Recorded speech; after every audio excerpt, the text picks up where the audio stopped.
Welcome to the Sharon Fitzmaurice podcast, where we celebrate the resilience of the human spirit. I want to thank you all for sharing, subscribing, and following to this podcast on YouTube, Spotify, and all the other platforms, as well as Substack. You're helping to keep the stories going and the conversations open, so we greatly appreciate it. And now, on to our next guest. So, my guest today is author Andy Campbell. He has faced and overcome some of life's toughest setbacks, including childhood sexual abuse, stage 4 pancreatic cancer, and the loss of a child by suicide. Through these experiences, he has developed a deep understanding of resilience and knows firsthand what it takes to overcome monumental challenges. Andy, you are very welcome. Thank you. Thank you, Sharon. It's a pleasure to be here. And it's lovely to have you all the way from South Carolina. And that is the beautiful thing about technology. We get to connect with people from the other side of the globe, and it feels like we're just sitting across from each other. So I'm delighted to connect with you, Andy. Yeah, we actually are just sitting across from one another, aren't we? Absolutely. That's the way I like to think of it in a conversation. Yeah, yeah. That we're just sitting across from the table, having a cup of tea or coffee, and we're getting to know each other. And we have the bonus that our listeners, when they're going to listen to this podcast or watch it on YouTube, that they're going to be sitting around the table with us, Andy. So it's a shared conversation about life, where we've been in our life, and how we're doing now. Because we all know, Andy, through all of our human experiences, we have all moved through, you know, really hard challenges, difficult times, and that we're never alone in those experiences, that most people all over the globe have experienced something similar or the same to us, but we all react or respond to those challenges differently. So we're going to start with looking back to younger Andy Campbell Yeah. because I can resonate with the experience of childhood sexual abuse, Andy.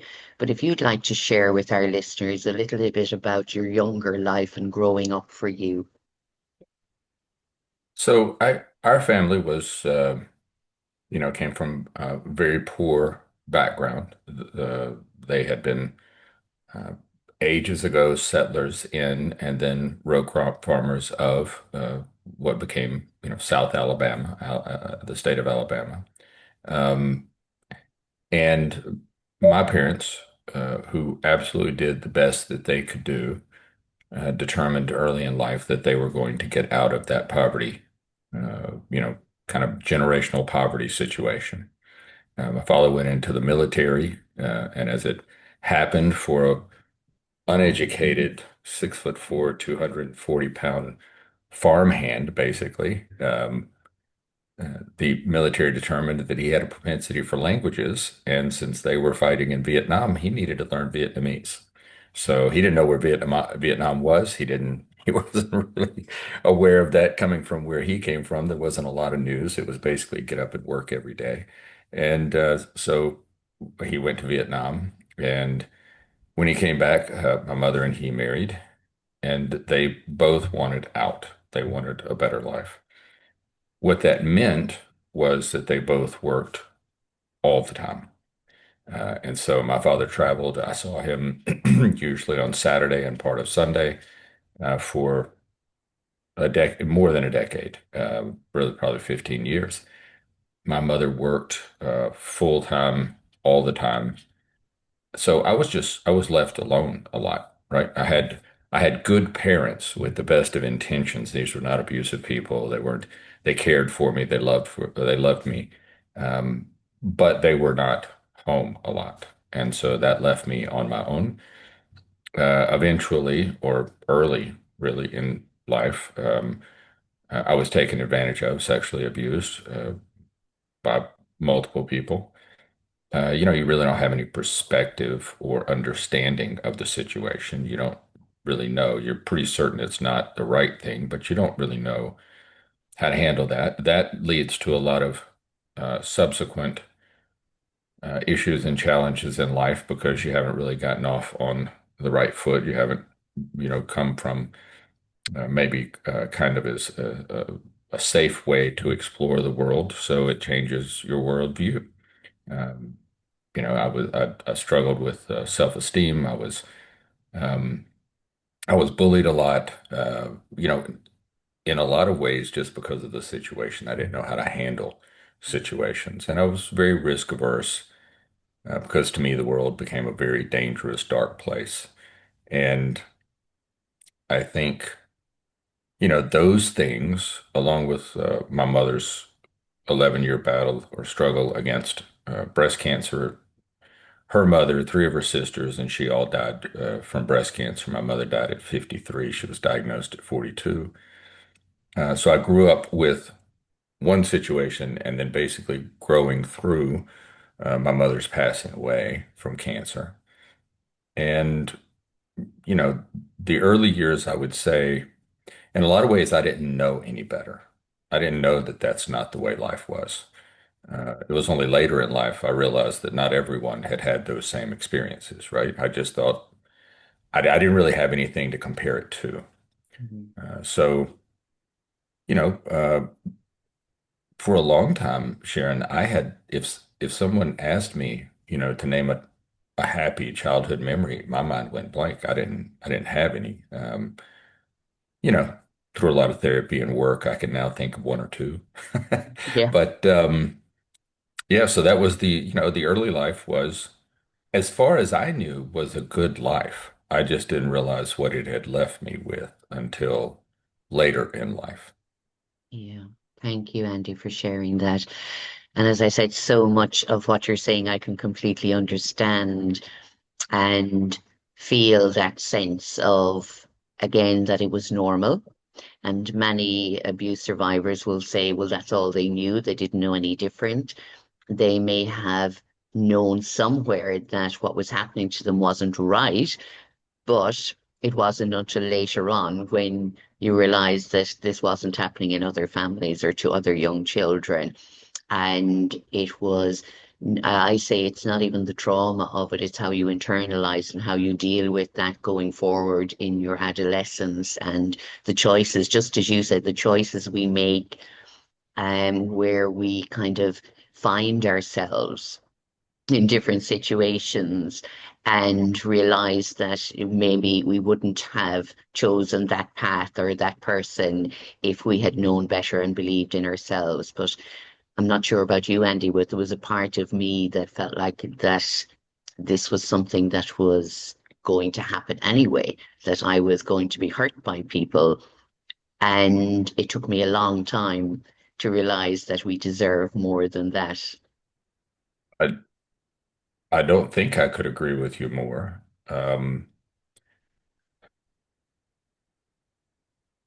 We end up, all children know what they have learned. Who teaches them is supremely important, Mm, probably even more so than what they're taught. Because who teaches them is what instills trust and confidence and a view of the world. You can always come to a different conclusion later, but mm, if someone has taken advantage of you, if someone has manipulated you, if that person, that leaves deep marks that aren't readily visible, I don't think. And mm, so, when you talk about lack of trusting people, expecting the worst, um, I lived most of my life what I would say was managing risk. Everything was going to go badly. Now it was a matter of just preparing. And it's exhausting preparing for every possible catastrophic thing that might happen. It took a long time for me to get to a place where I realized that while possible, 95% of my view of the world was not probable, right? It was not probable that really bad things were going to happen today. And it was kind of like a reverse gambling thing. You know how gamblers, I like slot machines. I like to go on cruises, play slot machines. Um, but gamblers always, and I am aware of this, always will look at a win and never really calculate it against all their losses, right? But I was kind of in the, and you may recognize this, I was kind of in the opposite point of view, I counted all the losses and never realized any of the wins, right? Everything was a loss. And it I'm sure there would have been many much better and much more positively influencing relationships had I not started off with those experiences Mhm. and then come forward from that. And my grandfather was an abusive person, not sexually abusive to me, but just Mhm. verbally abusive. He was a very hard man. He'd lived a hard life, and so to be the way and it was really such a dichotomy because he loved me tremendously. Like he would stand up for me. He would, it was clear that he loved me, and then he would have this very abusive, verbally abusive side and just degrading side. And you kind of carry that conflict, I think, with you. It's like, Mhm. well, how can somebody? So then, does everyone who loves me, is that the way? Is that the normal way to be treated? Is that how I know that? So, like, do I just accept that? And you do. You just kind of accept it as the way. Mhm. So there's a lot that comes along with those experiences, and a lot of it doesn't, it's kind of cumulative in its effect. So, pretty early, I began drinking and then smoking weed and then other things. And then, you're constantly trying to figure out things. So you become very promiscuous. You do, like you go down this Mhm. path of just both a very strange kind of intertwining of the things that you never wanted to happen and you'd like to forget, but they influence your behavior. And then you do things to try to get rid of the memories or the Mhm. associated pain. Like it just becomes this kind of a cluster of um, not very positive ways of Mhm. engaging in your life. Yeah. And I think eventually, because my mother had a genetic mutation that's very prevalent in breast cancer, they didn't know it was prevalent in other types of cancer as much. Um, but I have the same genetic mutation, and I think, and it's only, what I believe was that this genetic weakness eventually the not just the behaviors, but everything that you hold inside, the anxiety, the fears, just the constant way. It's almost like your adrenal system is just constantly like you're just on adrenaline, like your system's in fight or flight every moment of your life, right? It's just wound up as tight as it can be. I think eventually all of that um, kind of ended up taking advantage of this genetic mutation, I believe it led to having pancreatic cancer, and so then one thing leads to another. Mhm. Yeah, Andy, as I said, what I call all of those, so many things, I call them the invisible wounds. And through our Yeah, behaviors, we're trying to fill it, we're trying to forget, we're trying to block, avoid all of those things. And again, that another thing you said, it's like when your grandfather, he loved you, but also was verbally abusive, that's the way we see being loved. And we take it that's the way we should be treated by people who love us, even though you're what? The conflict. So it's like you're constantly growing up in that conflict, constantly in that fight or flight mode. And just as you said, our nervous system is constantly on alert and waiting for the next thing to go wrong. And the other thing is what you said is we look back at the losses and not the wins.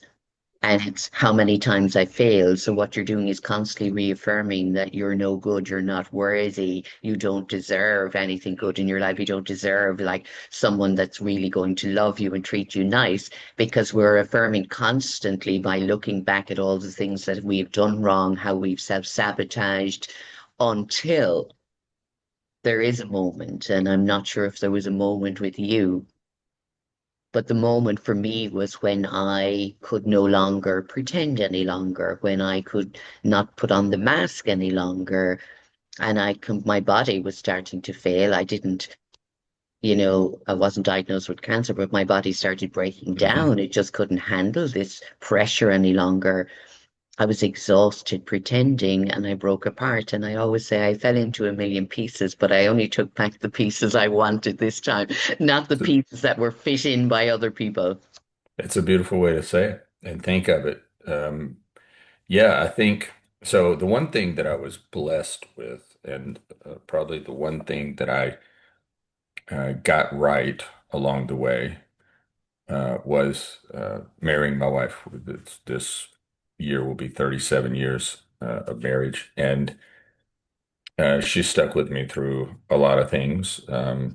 She had her own challenges, and somewhere along the way, I don't know, we ended up having four children that were all five and under at some point, and we didn't really have any family. Her parents had passed away. My parents, my father was alive, but we were estranged, and he was disabled, so there wasn't anything that he could really help with. So we were kind of by ourselves doing this thing. And, uh, the pressure of her background, my background, four children, five and under, her staying at home to raise three. That was one thing that we had. We did have uh, a very tight agreement between us on, I think, some critical things like our religious views, our view of how we wanted to raise a family if we had one, And so part of our agreement was, and this was part of her agreement because she had grown up with parents that were working all the time as I did. She was like, I'm not going to have children if I'm not staying home. So you need to decide if you're going to provide because I'm going to stay.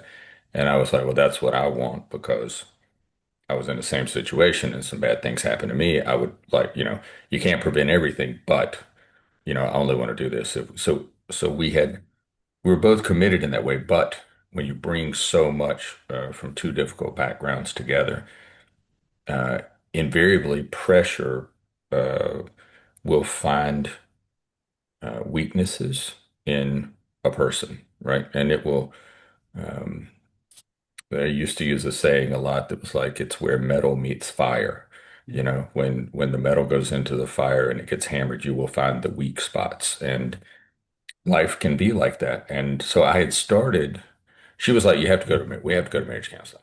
Like, neither one of us believe in divorce. We're not Catholic by faith, but her parents had divorced and I had known family members that had divorced, and we both agreed that that caused, if it could be helped, if it could be helped to not go down that path, so we would do what we could to avoid that. And I agreed with that, and so I wasn't a big fan of therapy, and but I went, and that was the first place that I started. Eventually, the therapist, was like, you two need to not be in the same room. You need to like we need to talk about each of you independently." And that was the first place I realized I'd ever heard the word catastrophizing.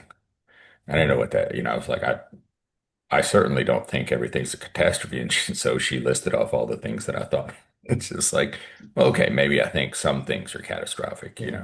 Um, so I started to kind of get a sense that the way I looked at the world, I don't know what normal is, but it was suboptimal. Okay, it was not optimal. And so this lady, very nice lady, older than us, um, just seemed to have some experiential wisdom, not just like a therapist, but like she just had some wisdom. And, I'm very grateful for that time with her, but she couldn't quite get through to me, but she kind of opened the door some, you know, and, and so then we, when I got diagnosed, and then 2 years into the cancer treatment, when we lost our youngest son, Heston, to suicide, again, that kind of that pressure situation, the pressure of that kind of loss and grief and dealing with the cancer and just like everything. Um, there's a saying, water will always find a way. And that kind of pressure is like water. It will find every crack, it will find every crevice, it will find every weak spot. And I had seen people in my family lose a child, and I had seen not good outcomes from that. So I knew I didn't want that. I knew that I wanted to live. I like being alive. I like the sun. I like the grass on my feet. I like breathing. Like oxygen is it. We take oxygen way too much for granted, right? Like we're just sitting here Mhm. breathing. Oxygen is a very, very cool thing. Like it is just, it's awesome, but we don't really think about it that much, right? And so Until we can't breathe. until we can't breathe, right? So I'm very appreciative of oxygen. I Mm, like being alive. And so when we lost our son, uh, my wife and I were like, well, we probably need somebody to talk to. Like, this is an experience we haven't had, but we know. The writer of Ecclesiastes says there's nothing new under the sun, and there's not. There's nothing new that we will think. We're not going to, think about something that hasn't been thought before. We're not going to go through something that hasn't been gone through before. Humans are going to do human things. So all the things that we've experienced that someone else, probably many, many people over the lifespan of humanity have experienced these things. yeah. So there is a way through. Just in that moment, you don't know the way through, but you're pretty sure there must be a way through because other people have been through it and somehow we survived as a species. So there has to be Mm, some way through. So we found a grief counselor, someone who had dealt with the loss, the parents who had lost children to various things. And she was a godsend and kind of helped us not fall off the edge of the earth in those mm, moments. And then I had heard about this type of therapy called EMDR. Um, yeah, and I mean, I guess I should eye movement desensitization reprocessing. mm, Uh, and so I found someone. It's interesting, sometimes the universe, the creator, the sort God, moves things around. The person I found said, "Well, I'm just booked up. I can't see someone right now, especially, you need someone, you and your wife need someone who can pay a lot of attention, and I can't do that. Let me recommend this other person." It turns out the other person was the perfect person mm. for us. I mean, she really, because it puts a lot of pressure on your family too, Yeah. right? And the children and my wife are already dealing with me having pancreatic cancer, which, the prognosis for that was not good, but August will be 7 years, so I'm still here. Uh, and then to lose our youngest child. And it was really during the EMDR process, reprocessing, that things started to change for me. That's where things like all of a sudden, like things I knew that I should be doing differently, but I would respond before I could even know I was responding. Like it's like, well, even a simple thing like I say it's simple, but people say, well, you need to forgive this thing, right? And it's for you. So forgive. Nobody ever tells you exactly how to forgive, Like they don't give you the prescription for that, right? They're Mm, like, well, do this twice a day. And so EMDR helped me get through to the place where it like taught me how to forgive a situation, right? Like once I separated from the emotion of it, then I could forgive the person, the people, or what happened. So if you say like where was that moment, it was kind of a lot of little moments that, just like the challenges I had were a lot of moments that stacked one on top of the other. This was kind of the reverse of that. It was kind of pulling it apart one piece at a time. mm, And I do think though, but directly, I think to answer your question, it was after our son's suicide that, you know, I fell into a million pieces, right? And then it was the process of, like you said, I really like the way you said that. Then it became the process of kind of reintegrating myself back together again without the pieces that shouldn't have been there. Yeah. Thank you so much, Andy, for sharing that. It's having to deal with childhood trauma, the loss of your mother, estrangement from your father, dealing with a diagnosis.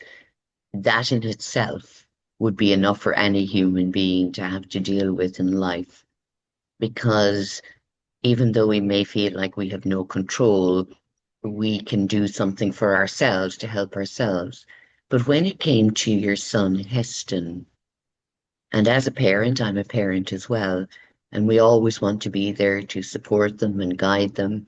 And what I have learned as a parent is there's only so far that support and guidance can go with your children, that we have to, build that foundation with them, give them wings and let them fly out into the world to see how they choose to live and what they choose to do. And hopefully they'll make the right choices for themselves. But when your child chooses to take their own life, how does that, and I'm going to say because I feel hit, how does that hit you, not just in your head, but in your heart? How does that hit you as a parent?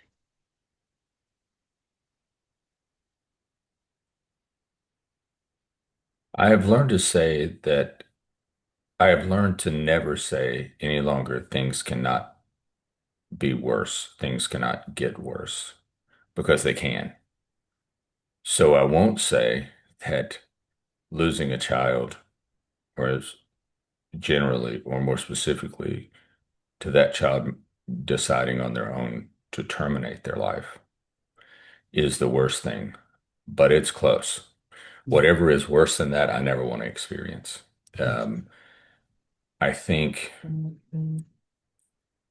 it is. I saw an illustration one time. I think this is the best, maybe one way to explain it, how it feels. Um, it had a picture frame, and what it was represented was the hole in your heart that this loss leaves. And it was just black. It was just this black hole, but it was inside of a picture frame, and it consumed the whole, all the space inside the frame. And I think when it happens, no matter how much you think you're prepared for it, because Heston told us he died when he was 18. Um, not it was just a few months from turning 19. But he had told us when he was 9 that he really didn't understand any reason to stay alive. He didn't see a purpose in staying alive. He was highly intelligent, high IQ individual, uh, which was probably part of the downfall, because to him, why it was illogical to be born to struggle through life and then die. And since everyone died, it was not logical. Why not just skip all that? That's it. To him, that was extremely logical. And I mean, I can, yeah, on the surface, that kind of does, you're like, yeah, why would you do that? If somebody told you, you can walk 10 miles on gravel to get somewhere. Your feet will be bleeding, you'll be exhausted, you'll be in pain, but you'll get to your destination. Or you can just take a car and be there immediately. Like you would be like, yeah, I don't want to walk that path, right?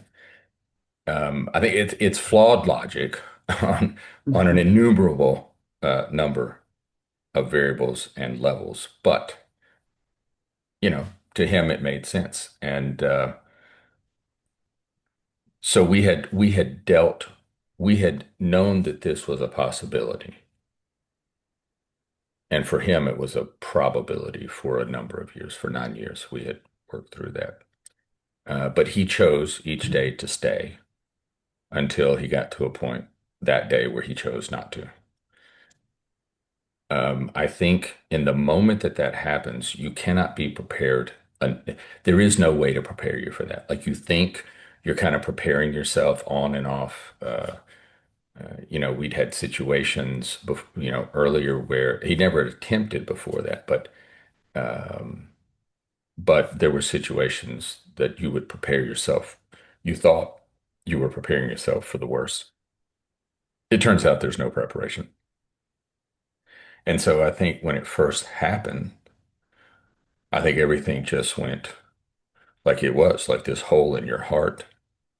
And then I'm looking at my wife, and she is now completely decimated. Like, you know, the three of us had a very open, transparent relationship, converse. We would have conversations about these things, why he shouldn't, why he should look differently, what he should do, all aspects of it. And he had a made a promise to my wife that he would never take his own life without coming to see her first, to allow her an opportunity to talk to him. But he didn't do that. And that almost broke her. I thought I was going to lose her to suicide for a while. Almost did. But thank God our physician, she made a different choice. And so she's survived and been able to work her way back from it. But you're looking at your children, and there's just this black hole, just black hole. Now, the other side of that was they had another picture, and this picture frame was much larger. And so it still had the black hole inside the picture frame. It was the exact same size as the hole that was in the first picture frame. But now the picture frame was larger and it represented more experiences in life. So the idea was that the hole in your heart would never get smaller. But if you continued on, your experiences in life would get larger. So that while that hole in your heart was still 100% of its original size, it was now not 100% of your life's picture. It might be 10%, it might be 5%. And the more you went on, it would still be the same loss, but it wouldn't encompass your whole life. And so right afterwards, it was the first picture. And then it became the hard work of not allowing that to remain the whole picture. Mm. So afterwards, I think it's just you're in shock. And the first year, I've spoken to other parents, sadly, who have gone through this, and our children. And it's like the first year you think things, that's the worst year, and I would never, ever, ever want to relive that. But you're almost in so much shock that you don't feel it until the second year. Like then you start coming up on the anniversaries of things. The Mm. anniversary of the day he took his life is Father's Day, Mother's Day, then Father's Day, then my oldest son's birthday, because they were only 16 months apart, and so they were close. And then you have then it's his birthday, and so like the first time you go through it, you really we only had to go through his birthday really. Well, we went through Father's Day, and but you don't. I don't know. It's strange. Like you're in so much shock you can't feel any of that. Mm. I mean, you feel it, and you think it feels as bad as it's ever going to feel, but then the next year comes around, the shock is worn off, and then you really have to go through it. Mhm. But you keep persevering, you keep moving forward. And then we made a very conscious choice. We had seen other people, and had heard stories of, and counselors would say, whatever you do, don't get stuck. Don't get stuck in that moment. We didn't really understand what that meant, but at some point we decided that we thought getting stuck was staying in that moment with Heston. And then there's like this fear, this guilt that you're leaving that person behind. Mm. And that, I think that's for almost any loss, right? Like you feel like you're leaving that person behind if you don't stay in that moment. And so what we decided to do was we would not stay with him in that moment. We would continue to live and we would bring him with us. So instead of staying with him, we decided to make our picture frame larger and just bring him with us. That way we weren't leaving him behind. And you can't leave him behind anyway. I mean, people have this fear that you're going to leave the person behind or you're going to forget them somehow. You don't ever forget them.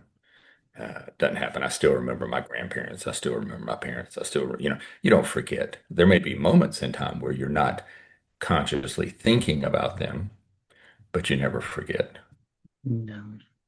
You carry them with you in your heart, but you carry them in the memories, the good and the not so good, the times of laughter and particularly the times of sadness. And they're, again, all part of our human experience. But again, having a child in particular choose to take their life is not something that any parent, just as you said, could ever prepare for.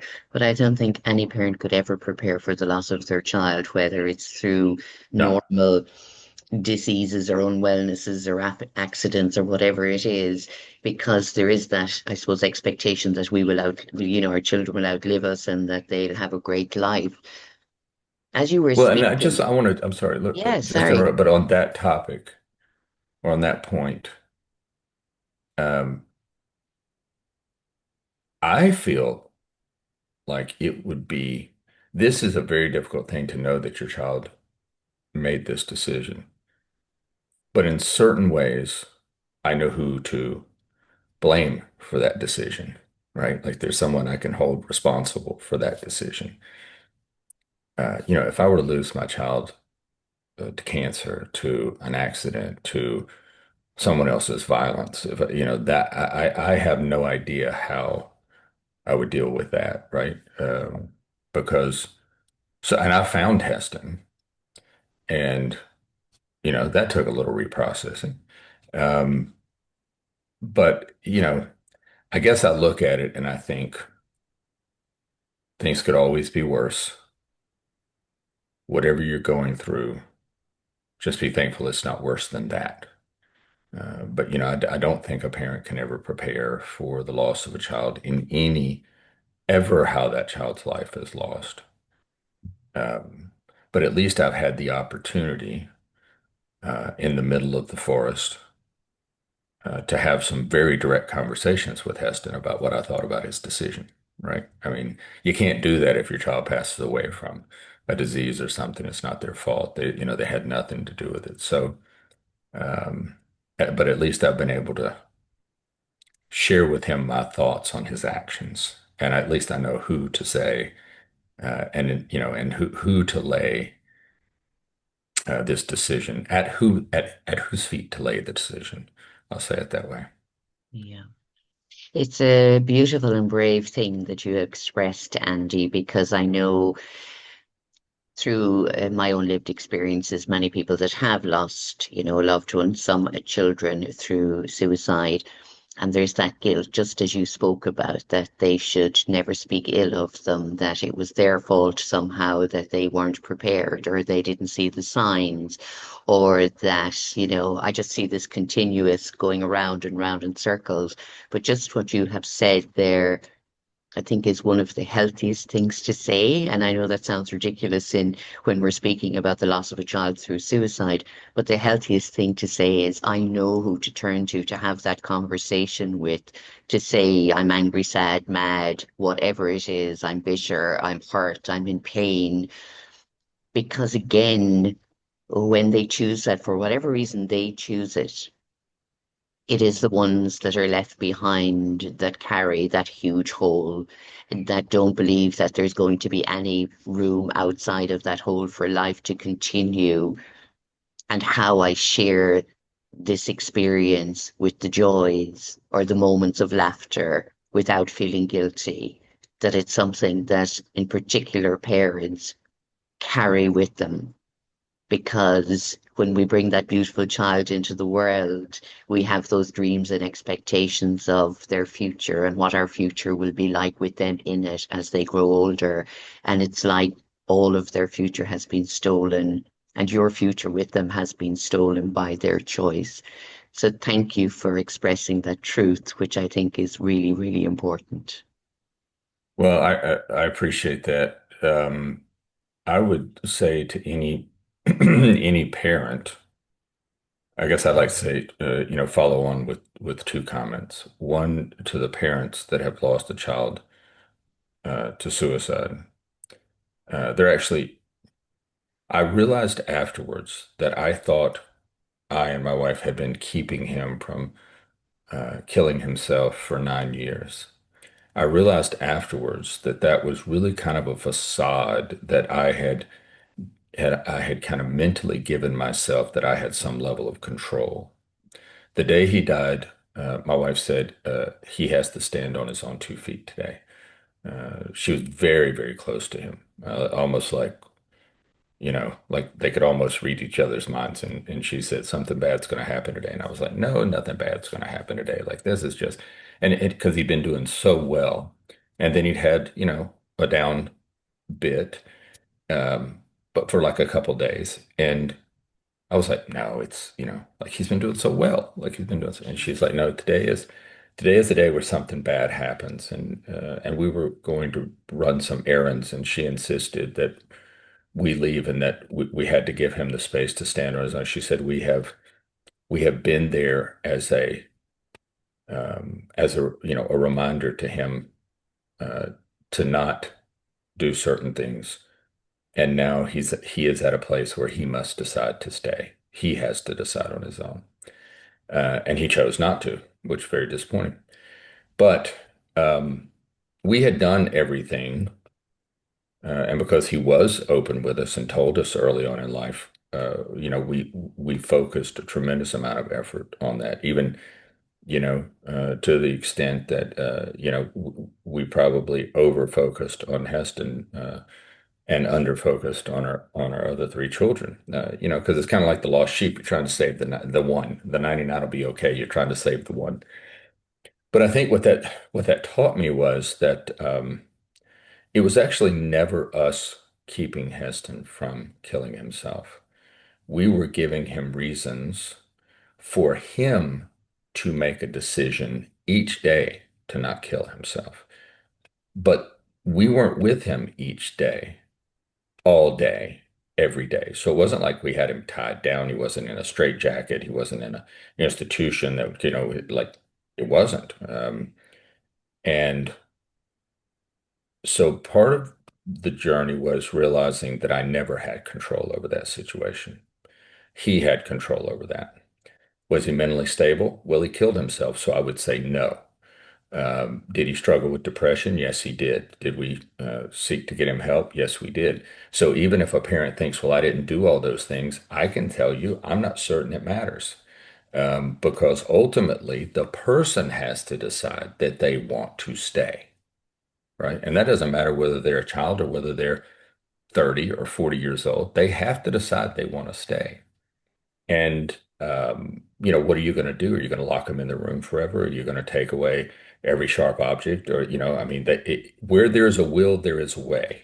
Um, in the U.S., the gun laws are different, and I never removed our weapons from our house. One, he promised that he committed he would never use them. Um, but again, he could have stabbed himself. He would have ran his car off a bridge. He would have, one of the things that a therapist helped him with so you go through these things where you think I could have done all these things Yeah. differently, right? What if I had done all these things differently? Then, and I was expressing that to our therapist who was doing the EMDR, and she said, well, so you think if you had done X, Y, and Z, what would have happened? I said, well, he wouldn't have killed himself. And she said, so that's the only possible outcome of you doing something different. And I said, well, I mean, I just know. She goes, how do you know? What if anything you had done would have actually enabled him to kill himself sooner? What if anything you had done would have enabled him to harm someone else before he killed himself? What if anything you had done would have changed the timeline and he would have attempted to kill himself, but he would have only made himself a paraplegic? What if he had done something and he ended up in prison instead of killing? What? And I was like, geez, stop. Like all, and she goes, I'm working to tell you that you actually have no idea if you had done anything different. As a matter of fact, it's at least equal the probability that if you had done anything different, there would have been a worse outcome. And it was the first time I thought, man, could it be worse? And then as she listed off these other things that I had not thought about, I did think about it and thought, wow, it could have actually been worse. And what she was working to tell me was, you don't know when you're in it. You can't, well, of course, now I know he's going to kill himself at this moment on this day. But I didn't know that 1 second before. Mm. And I would just share with parents, you don't actually have any control over the situation. You can influence. You can do your best, but there isn't anything that if you say it on that day, or you said something different on that day, or you said something different a year earlier, they are in control of that decision. So you can't go back and look and go, well, I wish I just hadn't said that. Really? What you said was so bad. You could say that to 99 other people and they would not kill themselves. The words that you said didn't matter. That person either took them the way they took them, or they were already stepping into that dark tunnel. And so I would just encourage parents to let go of that guilt, the shame of it, anything that's negative that's impacting you. Work, whether that's with a therapist or ever how you get there, to let that go because that decision was theirs and theirs alone. I don't care if they're 9 years old, if they're 12 years old. Yeah, you could say, well, they didn't know. I'm very thankful that he made it to 18. At least I can say, you're an adult now, like he was mature for his age, so he probably knew much earlier. But whatever that is, they made that decision. I don't like that decision. That's a hard place to come to where you realize that you really don't have control. Mhm. But I don't think you can move forward in your life living under the illusion that you did have control, because then you spend so much time blaming yourself, thinking about what you could have done different. And none of your time is spent on, well, I'm still alive. I've chosen not to kill myself. I actually want to be here. So am I going to allow their decision to prevent me from ever having any other decent moment in my life? And I'm not saying, I mean, even to this day, I don't have, you know, long spells of happiness. But there are times when I can have happiness, and you can't get there if all you're doing is blaming yourself for someone else's actions. So I would encourage parents to find a way to let that go because it's an illusion. It's not real. You had no control over that situation. For the person contemplating suicide, having suicidal ideations, I would say, and at that moment, you may not care about any other thing. That may not be your focus. You may care about things, but that's not your focus. The focus may be to get away from the pain or the despair that you're in. But I would like them to at least hear that that pain and despair will not leave with them. They will go away, but all the pain and despair that they felt, that's just here in the world. And it will remain, and it will infect everyone who loved them, everyone who knew them, and over time, many people who didn't know them. And that I would submit to them that the far better course of action is to stay, work to reduce or eliminate the pain, and then leave behind traits of determination, courage, perseverance. Because whatever you leave, when you leave this earth, you will leave things behind, and they will infect other people. So your choice is, do I leave behind and infect them with my pain, or do I leave behind and infect them with confidence, courage, determination from my actions? And I would say I know that that is what's left behind because I watched my mother die for 11 years. And I learned more about living watching her die over 11 years because of her absolute passion to stay alive. So when my situation came, I referred back to that. And I thought, well, I'm going to die from something, but I really don't want to get to the other side and have my 4'11", 98-pound mother staring me down for having giving up. And so, because she had set an example of how to fight for life. Mhm. And that was what she infected me with, a passion to live. Mhm. So I would just say to someone contemplating suicide, you are going to leave. You are going to leave something that infects the people that are left behind. Now it's just your choice. What will you leave them? Will you leave them love and courage when your natural passing comes, or will you leave them the pain and desperation that you feel in this moment? Is that what you'll leave to infect them? But you have a choice, and I would submit is far better that you work to remove the pain, then pass it on. Mm, absolutely. And I can add to that because, again, through much of what you're saying, I can resonate with you. I can also understand Heston to a point in the fact that I did have suicidal ideation when I broke into those millions of pieces. And Yeah, I really didn't want to die. I just wanted the pain to stop. And I didn't know how else for that apart from, and suicide wasn't spoken about. It was a sin in Ireland, right, sure. all of those things going back in the 80s. But it was the only way I could think of to end this pain because it was now slowly killing me. And before it killed me, I felt like the only control I could have is to stop it. But again, in that most awful moment, I didn't think about anybody else. I just thought about stopping the pain.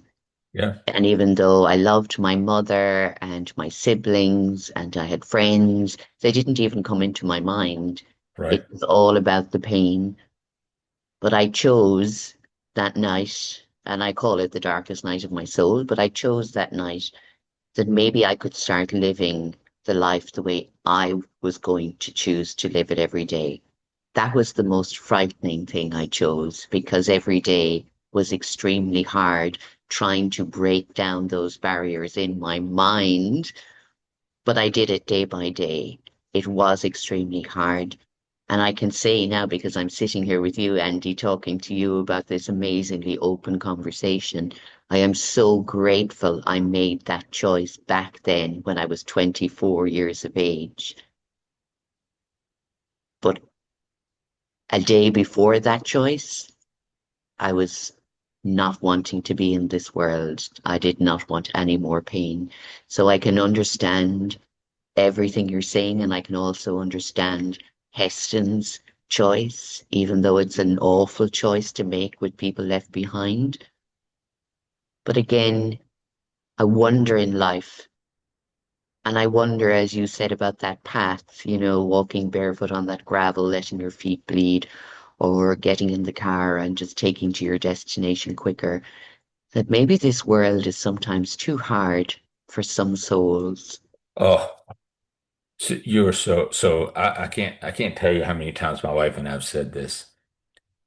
Heston was first, I want to go back and say that you are a living example of what we just discussed, in contrast to Heston's decision and what he left behind.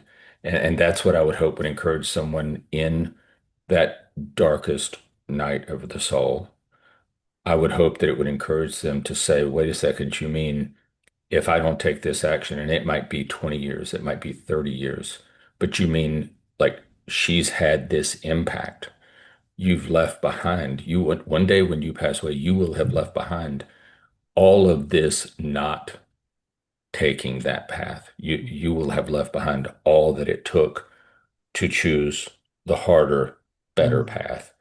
I mean, I just think there couldn't be a clearer example of the difference between what that one choice means, mm, not just for you, but really for the whole universe. mm, Like your life is so valuable that by staying, you've changed the course of the universe. mm, And by leaving, you would have changed the course of the universe, right? mm, Um, but to your point, we have said many times that Heston, he was too soft of a soul for this world. He believed not only did he have a soft, kind, loving soul, but he saw things as right and wrong. There was no gray. There was justice and there was injustice. He loved all the great Western literary works. He read everything. He consumed the Greek philosophers. He read the Bible cover to cover multiple times. Marcus Aurelius's diaries. He also read Nietzsche, which if you're in a depressed state, I highly recommend that you do not read Nietzsche and you do not read Marcus Aurelius's diaries. One, his diary was a diary. It was supposed to be private. Okay. We all read it. I would hate to write a diary and then like a mm, thousand years later, somebody finds it and they're like, hey, let's publish it for everybody to read. It's like, no, that was I think you don't actually know what he was thinking when he wrote that down. Like you read the words, but he might have meant something completely. It might just been a bad day, like it just, but you put a stoic kind of philosophy together with Nietzsche's view of the uselessness of life. And that almost enables a person to think, well, Mm, this would be the rocky road is certainly not worth this, right? First, the Stoic would say, I am unafraid of death. And then Nietzsche would say, it's better to die. You know what I'm saying? Like, why go through all this? But so he was very much into justice. His IQ was a little too high for his own good. I'm very thankful that I don't have that high of an IQ. I'm still like, it might work out, who knows? But because of justice and injustice and what's right and wrong, he did not have a great ability for the nuanced aspects of life. mm, And when you combine that with a very soft, loving, caring soul,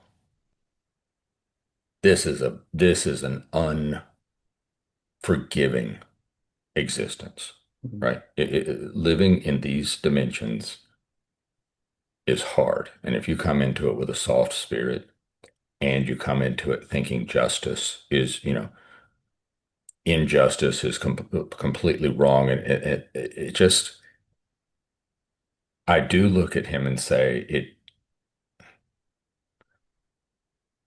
I think eventually this world would have gotten him. It happened at 18, but whether he had made it to 35 or 60, eventually, I think he would have taken the same action because I think he was really probably too good for this world. mm. He was better in that sense than I am. I still hold grudges and I still got, I've got a couple things I haven't finished yet, and so, it's like, oh, there hasn't been justice. I can wait that out. I'll still be here, Mm, but I just, and maybe some of the things that happened to me that we've talked about, you take a perspective that, life sucks, but there are some moments along the way that make it worth living. And I think whether it happened at 18 or it happened at 9 or whether it happened at 60, I think eventually this world would have gotten to him because I think he was just too good of a spirit uh, to stay here long term. You have to have a certain level of grit and a certain, I guess it's just a paradox of being human.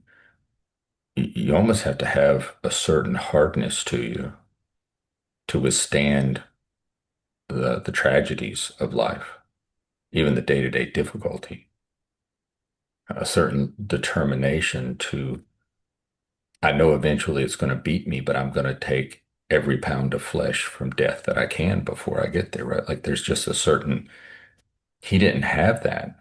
Uh, and I don't say that as a criticism. I think it's a beautiful thing that he did not have that view. mm. So it's another thing I've come to, think about afterwards is I was never going to be able to stop it because I don't know that he was designed. He was just, it's just a hard world.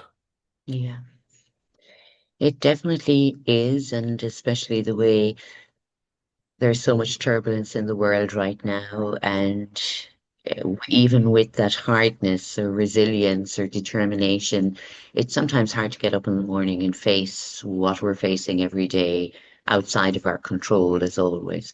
And I had a conversation with my eldest today, who's in Australia, and he said, "You can't get sad about it, Mom." And I said, "I can't help it. I Yeah. feel it. I feel it so deep.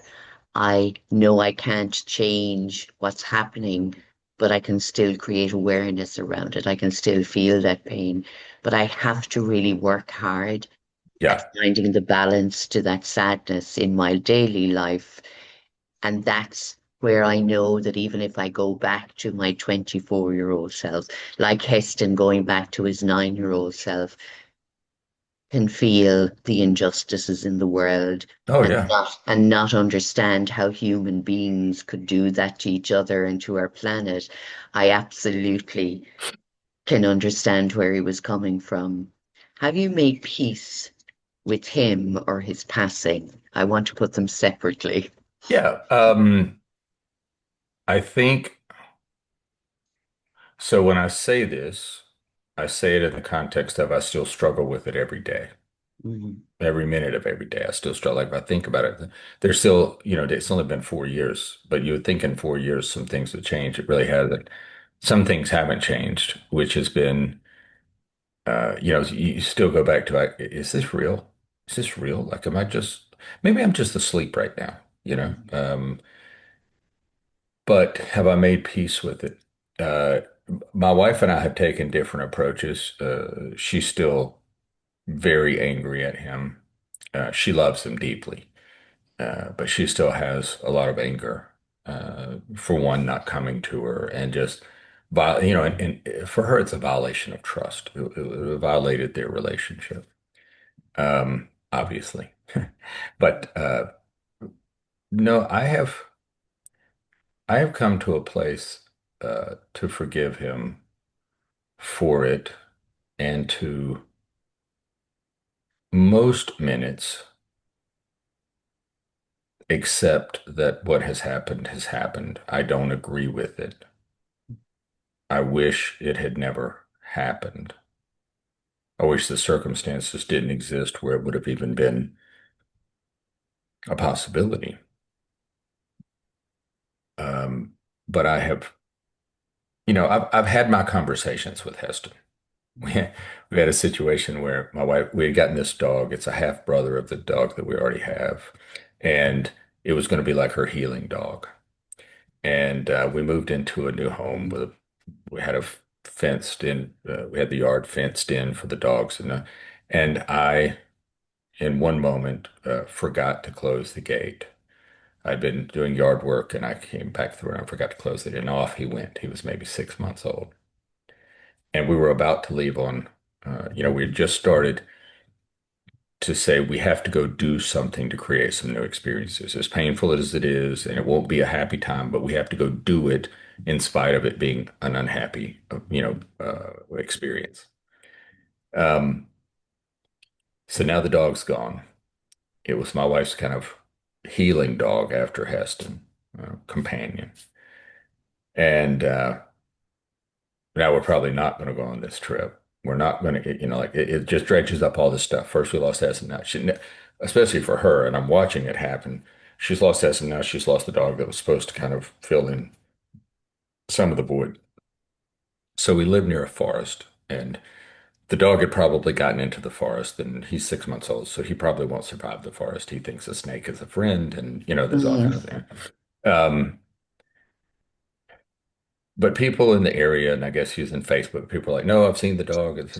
So I was out trying to find him, and I was in this forest looking, calling him, and I had this old Jeep, and I was sitting in the Jeep, and Heston and I had a very direct conversation. So at some point, I just felt like I just kind of came out. I was like, "Listen, uh, Heston, you created this situation. You made your decision. I've forgiven you for that decision. But I want you to know it doesn't let you off the hook.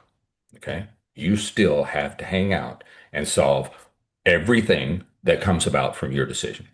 And what you're going to do right now is you're going to find that dog.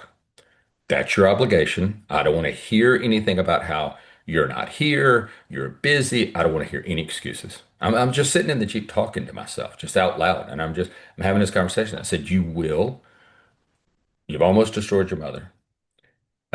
Your siblings are in despair. This damn dog is running around the woods, unable to take care of itself. You are going to get your ass down here and you're going to solve this problem. I would just, actually, it was kind of strange. I was very determined in that conversation. Like if he had been sitting in front of me, I was having, you will do this. 20 minutes later, I had that dog in the back of the Jeep. Somebody found him, somebody saw him. I went to where they thought he was.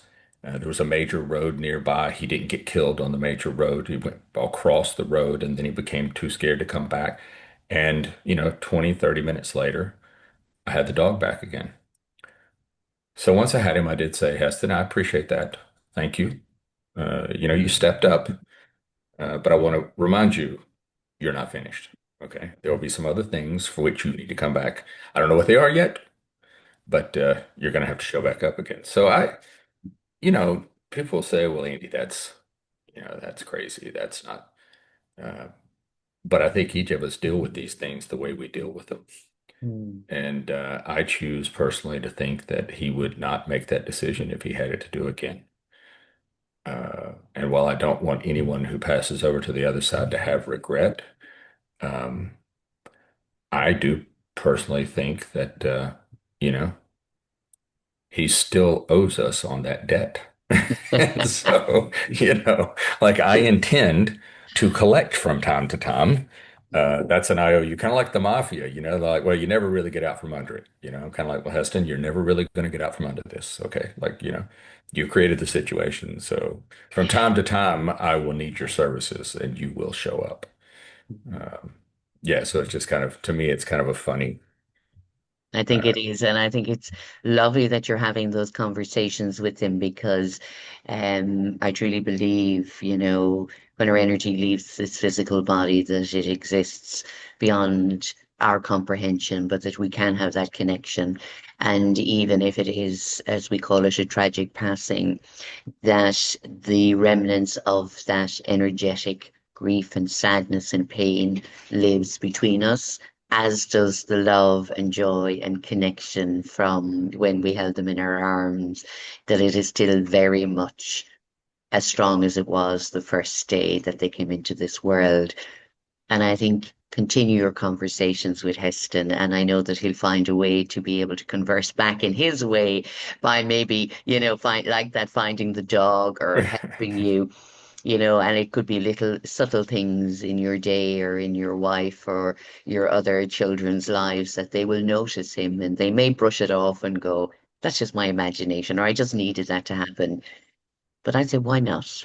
Why can we not believe that they are with us and that, especially after such a sudden and tragic passing, that they do want to now help us, that they have a little bit more understanding. They're not carrying the pain as much. So now they've a little bit more room to help you find a little bit joy and peace in your lives. I'll tell you another thing. I know we're running up on time, but I was looking for someone. It's always difficult the 6 or 8 weeks before we come up on the anniversary of his passing, and we were about, I don't know, maybe 2 weeks away from uh, this year's anniversary, and I was looking someone up in the company I work for. I need to find this person, and I'm on my phone and I'm looking in the company directory. And I typed in a completely different name. It was like John. Okay. And so when you type in the first name, a list of possible will come up. The first name that popped up, first, middle, and last name. This is how it read. John Heston Heston. I don't think there actually is a Heston Heston at the company I work for, but it popped up John Heston Heston, and we had just been talking about him that morning. And Wow. I took a screenshot and I sent it to my wife and children. And I was like, some days he just wants you to know he's still there. Because I haven't gone back and looked at that guy's name again, but like, what are the chances out of what amounts to 140,000 people? I look up some name completely unrelated, and the name that pops up as the first choice is the middle and last name are Heston Heston. Nobody Yeah. has a middle and last name Heston Heston. Like No. that's not. But I was just looking. I sent him a screenshot, and I was like, some days he just wants you to know he's still around. And so it's kind of the way I look at it. And it's easy. I think when you've been through a lot of things. Mm. When you've been through a lot of these setbacks, um, I think it's easier to look at the world and see and feel, like you said, the pain of everything that's going on. I work to remind myself that at some point there were people in Eastern and Western Asia for which Genghis Khan was a nuclear weapon. Mm. He destroyed everything in his path. And so in their world, which is all they knew, there was no more world. And somehow we survived. Somehow they survived. And humans have been doing human things to one another since humans have been humans. And Yeah. maybe it was humans against Neanderthals. I don't know. Maybe that's where we learned it. It was Mm, from the Neanderthals, or maybe we taught the Neanderthals. Who knows?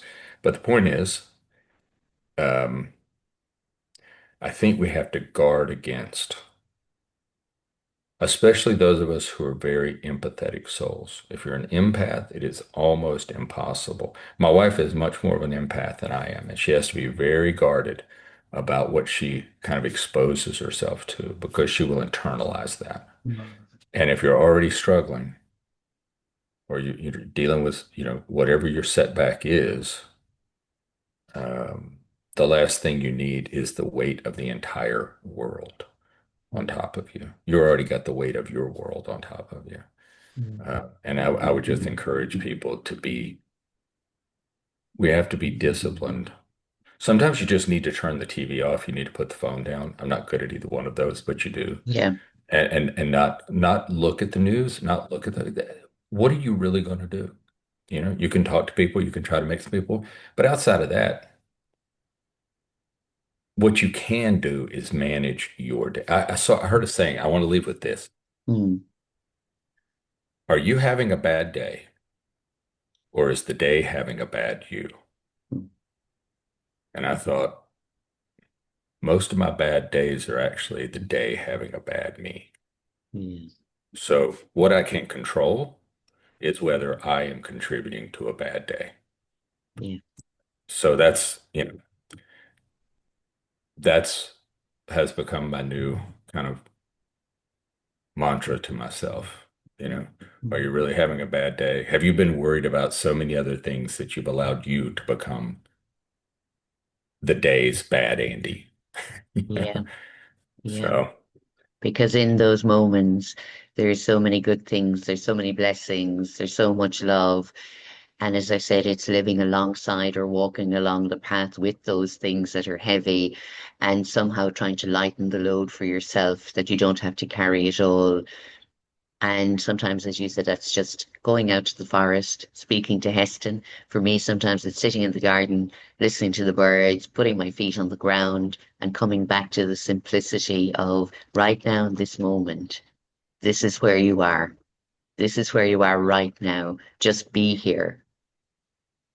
And Andy, you have been an amazing guest to have this beautiful conversation with. We have talked about some deep and traumatic things, but you have been graceful and honest with every topic. So I want to thank you so much. well, I thank you, Sharon, with my full gratitude. I thank you for the opportunity to have the conversation. Mm. I think And it's I hope someone important. out there will hear this conversation and they will think to themselves, today is the day I will not quit. I will not quit today. I might quit tomorrow, but I will not quit today. And if one person who's contemplating giving up, whether that's a health reason, they were abused as a child, or they've lost people, or whatever it is, then having the conversation is well worth that one person not quitting today. Absolutely. Thank you so much, Andy. It has been a really heartfelt conversation, and it's the kind of conversations that I really feel we need to have more of in this world, and that people need to sit and listen to the truth and the reality, and not brush over it. And in your book, Overcoming Life's Toughest Setbacks, you have 15 breakthrough core beliefs to transform challenges into opportunities. And you really are, an advertisement for that because your truth and your determination shine through. So you can check out Andy on askandycampbell.com. You can find out about Andy's work, his book, and if you would like to contact him to find out more, please do. And thank you to all of you for listening. If you or someone you know has been affected by any of the things that we have talked about, I will leave some numbers and helplines in the show notes for you to contact. But until next time, please take care of you.